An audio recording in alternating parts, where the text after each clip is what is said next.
வணக்கம். குட்டியம்மா சமையல் சேனலுக்கு உங்களை அன்புடன் வரவேற்கிறோம். இந்த வீடியோவில் கருணக்கிழங்கு மசியல் எப்படி செய்து என்று பார்ப்போம். தேவையான பொருட்கள்: நல்லெண்ணெய், கடுகு, சீரகம், சின்ன வெங்காயம், தக்காளி, உப்பு, வீட்டு மசாலா, புளிக்கரைசல், கருணைக்கிழங்கு. கருணக்கிழங்கை தண்ணி ஊற்றி நல்லா வேக வச்சு தனியாக எடுத்து உரிச்சு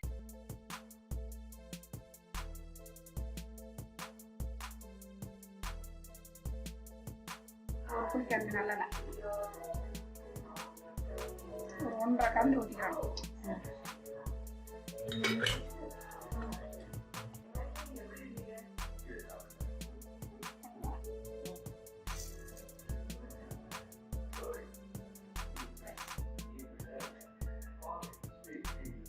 வெந்தயம்,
சுவையான கருணைக்கிழங்கு மசாலா தயார்.